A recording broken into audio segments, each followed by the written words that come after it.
So a family had twin boys whose only resemblance to each other was their looks.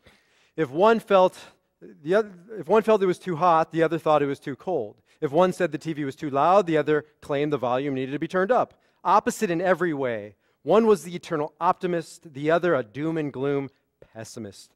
Just to see what would happen on the twins' birthday, their father loaded the pessimist's room with every imaginable toy and game. The optimist's room he loaded with horse manure. That night, the father passed by the pessimist's room and found him sitting amid his new gifts, crying bitterly. "Why are you crying?" the father asked. "Because my friends will be jealous. I'll have to read all these instructions before I can do anything with this stuff. I'll constantly need new batteries. My toys will eventually get broken," answered the pessimist. Passing the optimist twins' room, the father found him dancing for joy, digging in the pile of manure. "What are you so happy about, son?" he asked, to which his optimist son replied, "There's got to be a pony in here somewhere." I just got back from the APAC Policy Conference with some of you around this room. How many of you have been to APAC Policy Conference? It's an amazing experience. You can just talk to anybody with their hand up and they'll tell you it is such an optimistic, inspirational gathering in Washington, D.C. every year. The Israel lobby and Zionists gather together to meet, to talk, to learn, to share, and it is so inspiring, right? And it brings out the optimist in me. But there's also the other side of the coin, and it's not that hard to also feel a sense of pessimism. Next week, I'm going to talk more about this because it's such an important point that there's so much to be optimistic about in regards to Israel, right? There's so much ingenuity, there's so much creation, and the economy's thriving, the startups and the inventions are staggering. The Iron Dome defense system is unbelievable. Again, we'll talk more about that next week. And it's, on the one hand, very easy in this day and age to be optimistic about Israel, but on the other hand, right, you can say, Israel has never faced a more trying time in its young history than right now, right? I can go down a litany of reasons why we might feel yes, but, right? Yes, it's optimistic. Yes, we should be optimistic. Yes, it's hopeful, but there's Iran. Yes, but there's Syria and uncertainty, unrest, chemical weapons potentially in Syria.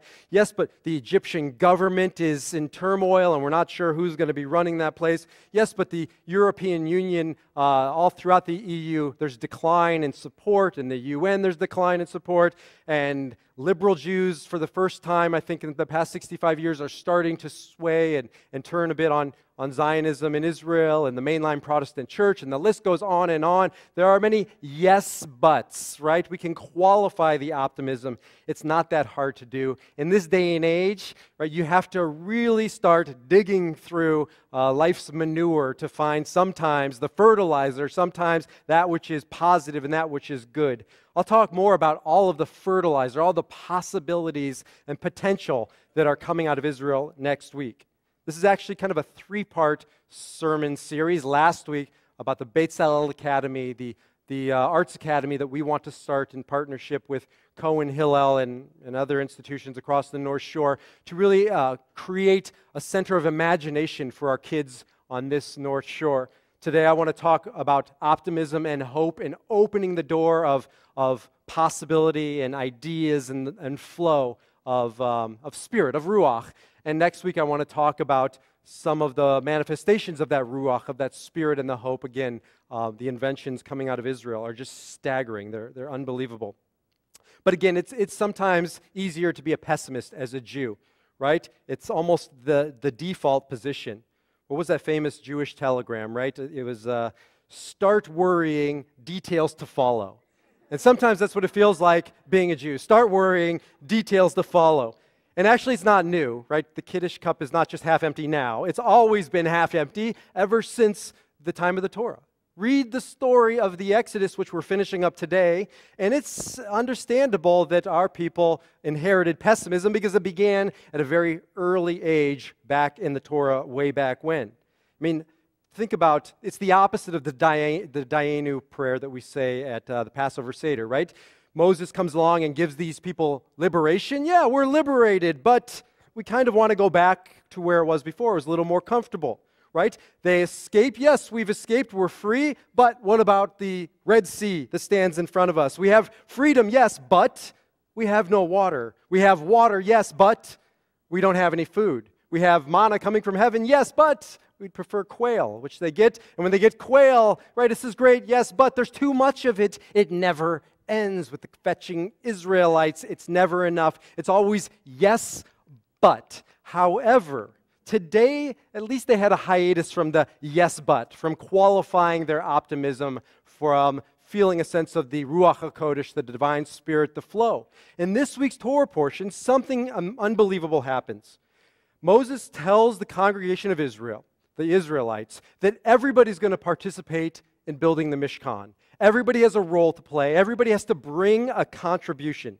So he says, everybody who's nadiv lev, who's willing of heart, go home, go back to your sukkah, and bring something to contribute.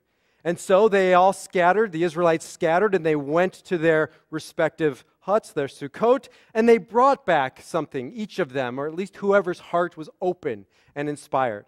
Now, you would expect that they would have brought scraps and leftovers and odds and ends and trinkets. They were just escaping Egypt after all. They were in the desert, of course. So you wouldn't think that they would bring what they brought. But what did they bring? As they opened their heart, they brought linens of all kinds, blue and purple and scarlet. They brought ram's skins dyed, red ram skins and different colored ram skins and goat coverings and veils of blue and purple and scarlet. They brought beautiful stones, golden bracelets. They brought wood. I mean, think about it. They're in the desert. There's not a lot of wood, but they brought wood and they contributed. And most of all, they brought dolphin skins. How do you find dolphin skins in the desert, right? Well, the Jews can find dolphin skins in the desert. We're doing it right now with Israel, and I'll talk about dolphin skins in the desert next week. But the bottom line is they had every reason not to bring the best of what they had to offer. They had scarcity of resources. They had impoverished thinking, impoverished consciousness. They were slaves, after all. They lived with minimal, with nothing. They had the bare necessities of life. The text even described them a few weeks ago of kotzer ruach, that their spirit was cut off, that they didn't feel the sense of God's abundance and goodness and this flow, and yet that's what they somehow achieved this week, is abundance and flow and ruach, and they share that ruach to the point which Moshe finally says, dai kvar, right? No more contributions. Halavai, this should be our biggest challenge in synagogue life today. No more lev contributions. People, we have to cut it off. It's embarrassing. The campaign is just swelling and it's overflowing, so please stop writing checks to the synagogue. If only the day someday bimhera b'yameinu will come. But it did come in the Torah. The Israelites had to be cut off. So why? What happened? At least for this brief moment in time. Maybe they were scared after last week and the golden calf, the Egel Zahav fiasco. Maybe Moshe read them the riot act. But something happened for them to move from the yes, but, everything is okay, but it could be better, to a different mentality, to a mentality of there's plenty and we can share the best of what we have to offer. So what happened? Right? And for this, I turn to a great Indian mystic, Patanjali, who wrote, "When you are inspired by some great purpose, some extraordinary project, all your thoughts break their bonds. Your mind transcends limitations. Your consciousness expands in every direction. You find yourself in a new, great, wonderful world. Dormant forces, faculties, talents become alive, and you discover yourself to be a greater person than you ever dare dream yourself to be." What happened? I believe that the Israelites were brought into the conversation. They were brought into the building of the Mishkan, the tabernacle, and in that moment, they went from yes, but to yes, and. So what is yes, and? A teacher of mine and a good friend now, Noah Hartman, who's here, head of Cohen Hillel Academy, taught me this incredible principle a few weeks ago. I'd never heard of it. It's from improv. Maybe those of you who are involved with improv, or your kids are, I know Jamie Denbo and others are heavily involved with improv, right, stand-up comedy. Maybe you knew about this. I didn't know about the yes and technique.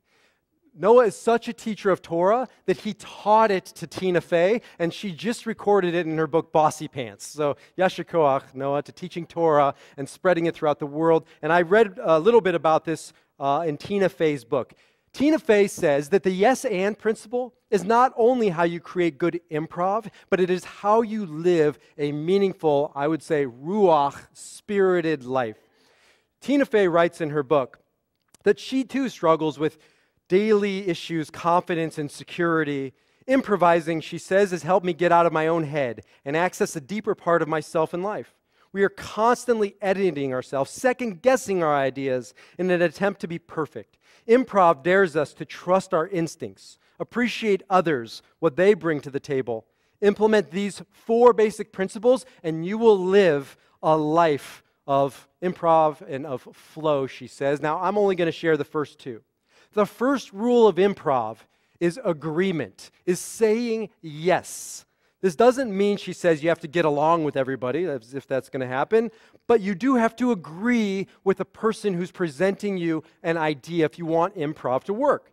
For instance, if I say, wow, it's great to be on a beach, and you say, we're not on a beach, stupid, we're on a ski slope, that shuts down the improv scene. It is dead before it takes off. So you have to agree to what the person is saying in front of you, and that's just a good principle in life. Of course, not qualifying our beliefs, but more often than not, we can say yes to what is being brought to us, an idea, a person, a project, a Mishkan in our own lives. But that's only the first principle, because there's another principle which Noah and Tina taught me, and that is yes and. Because it's not enough to say yes and create agreement, you must also contribute something. You must also bring to it your Ruach, your spirit, your voice. If a Mishkan, if a tabernacle is to be erected, created, constructed from the words in which the 2 of you are speaking.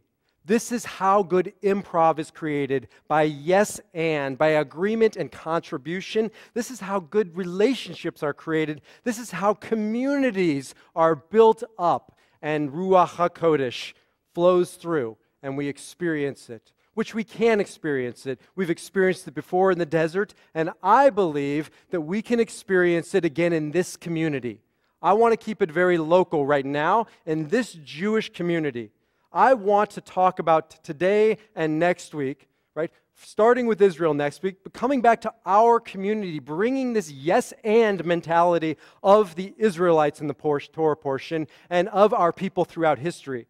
Because we are a people of yes and. We have taken the most challenging of circumstances, the most challenging of issues, and turned them into possibility. Now for this, I asked Marla to bring me a prop. And getting ready for Passover, it's Shabbat HaHodesh, I thought, what better way to get ready for Passover and to talk about yes and than taking the hot dog of the fish kingdom, the gefilte fish, right? So we have many great contributions, the Jewish people. This ain't one of them, my friends.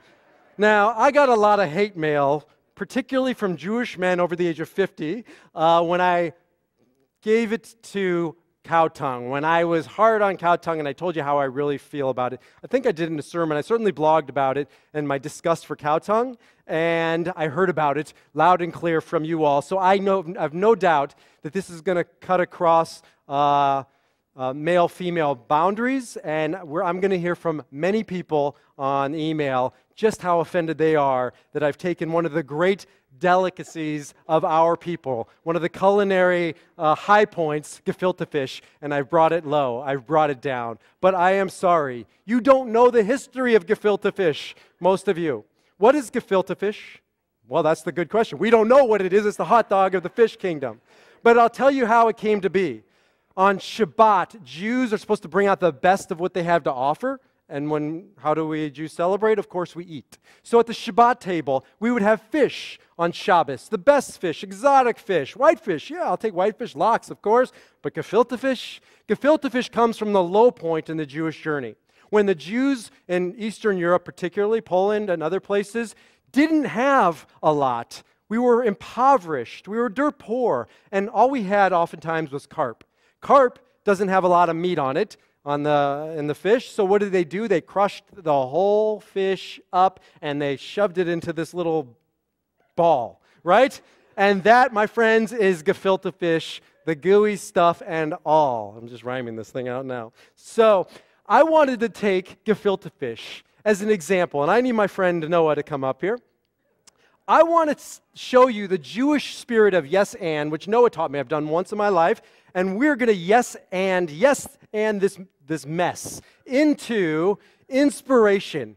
And that's what I want to do. I want to start with this, and we're going to turn this into an example of possibility for the Jewish people, and particularly for this community. So I'm going to say to my friend Noah here, Noah, I've been thinking about this mess all week long, and my proposition is this. I think we should get a philanthropist to put their name on this and send a jar of this to every Jewish family in the community to put on their Seder plate. Yes, and we can also attach a sticker to it that explains where it came from. Yes, and on that sticker, we're going to put all of the projects we're working on in this community to stimulate inspiration and show them that Am Yisrael Chai. Yes, and then we can also bring horseradish into the mix because that adds a special element to what's already a special product.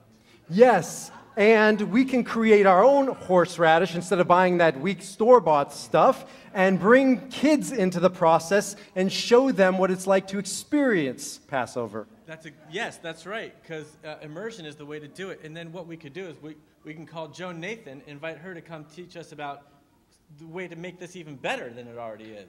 Yes, and Joan Nathan, whoever she is, can come and show us that this is only the beginning of the Passover Seder. We take this and we turn it into something as inspirational as matzah. Yes, and just like matzah, the gefilte fish, as Joan will teach us, is it's really reflective of something much bigger than just what's in that bowl. It's a history, it's a story of perseverance. And when the kids are doing that with the horseradish, we can also teach them what this could represent. Yes, and as they're having this discussion about horseradish and the stuff in the bowl here, we can also have opportunities for their parents to be a part of the conversation and get involved and study about gefilte fish. Yes, because studying about gefilte fish, if we could reverse engineer it, we could also think about what makes up all this different stuff, because that part right there is definitely not fish. Yes. Yes. Yes, that is definitely not fish. And this is the ending point where I want to open it up to you, right, to yes and a couple more steps along the way of how we can take this stuff that's definitely not fish and yes and it into possibility. Can I get a yes and? Yes and what? Yes, and we'll add a little parsley to show that the green means we're still alive in spite of what I'm looking at. And yes and. Yes and. A little holy chutzpah, come on. A couple more yes ands so we can end on a strong note.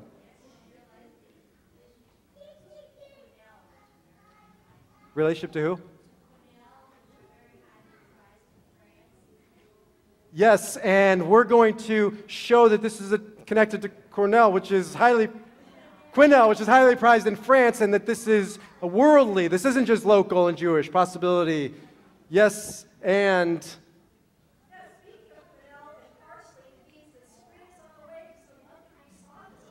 yes, and this means that parsley is on the plate and part of this because spring is coming and the snow is almost over and spring has arrived. Yes, and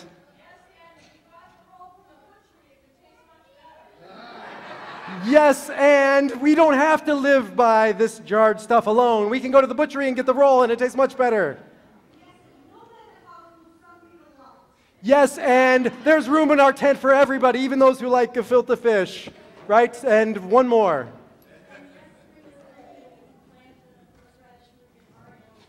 Yes, and we can take this and turn it make it live again somehow, but we will plant it in the garden, and Ariella's garden, and the Shirat Hayam's garden, and the garden up at Cohen Hillel, because there is life in this community if we open our minds and we open our hearts and we yes and our way from this mess into the Yamei Mashiach, the times of the Mashiach. With this mentality, I believe she will eventually come.